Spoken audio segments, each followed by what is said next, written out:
अस्सलामुअलैकुम वरहमतुल्लाहि वबरकातुहू। मैं आपका भाई आपका दोस्त साजिद अफरीदी इस वक्त आपसे मुखातिब हूँ। मुखातिब इसलिए होना पड़ा कि कुछ घंटे बाद 2022 लगने वाला है, तो उस हवाले से कुछ दोस्त यहाँ मेरे साथ मौजूद है। एक मैसेज देना था आवाम के नाम। मैसेज ये था कि पहले मैं अपना मैसेज दे दूँ कि खुदारा हवाई फायरिंग से आप इज्तनाब करें, बिल्कुल फरेज करें। बाकी मैसेज अपने दोस्तों से लूँगा। बहुत शुक्रिया। अमजद खान, क्या मैसेज देना चाहेंगे इस वक्त आवाम के नाम? अस्सलाम वालेकुम। मैं तमाम गुलशन गादी के अपने पुराने बासियों को, अपने दोस्तों को अपनी तरफ से ये पैगाम देना चाहता हूँ कि हैप्पी न्यू ईयर। आप लोगों को मेरे तरफ से दिल की गहराइयों से हैप्पी न्यू ईयर, नया साल मुबारक हो। लेकिन एक बात मैं आप लोगों को मतलब क्या नाम है अपनी तरफ से आपको राय देना चाहता हूँ कि प्लीज़ प्लीज़ प्लीज़ खुदारा हवाई फायरिंग से आप लोग इज्तनाब करें, क्योंकि आपकी एक गलती की वजह से, आपकी एक फायर की वजह से किसी का जानी नुकसान हो सकता है, कोई जख्मी हो सकता है। तो खुदारा आप तमाम लोग फायरिंग से इज्तनाब करें, आप लोग की बड़ी मेहरबानी होगी। बहुत शुक्रिया। ये मेरा दोस्त अमजद खान यूसुफजई था, इनका मैसेज आपने सुना। जी सुहेल खान, आप क्या मैसेज देना चाहेंगे आवाम के नाम?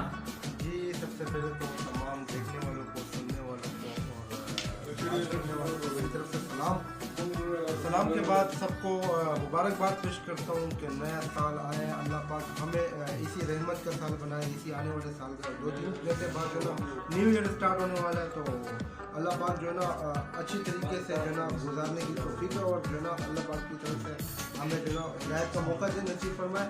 और उसके बाद आप सबसे गुजारिश करता हूँ कि हवाई फायरिंग से इज्तनाब करें।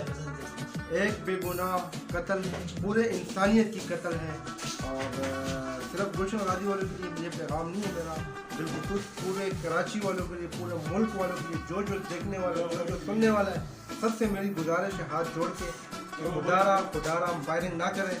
फायरिंग से जो है ना कीमती जानों का ज़ाया हो सकता है, और इसका बड़ा ख्याल रखें। बहुत शुक्रिया, बहुत मेहरबानी। सब पूरे आल पाकिस्तान को हैप्पी न्यू ईयर, बहुत बहुत मुबारक। अल्लाह करे हमारे आने वाले जो साल है 2022 अच्छा गुजरे। और बराए मेहरबानी भाई, इसमें कोई ये फायरिंग जो मामला चल रहा है, फायरिंग नहीं करो भाई, इससे जो जान नुकसान है लोगों के लिए। और भाई खुशी से रहो, एक दूसरे को गले लगाओ, ठीक है भाई। 2021 तो बड़ा गंदा साल गुजरे, अल्लाह करे 2022 का साल हमारे लिए अच्छा साल है। और बस अपना ख्याल रखना। जी दोस्तों, जैसे कि आपने सुना, ये मेरे दोस्त हैं, इन्होंने बहुत ज़बरदस्त मैसेज दिया है। खुदा आप भी अमल करें इस मैसेज पर, हवाई फायरिंग से परहेज़ करें।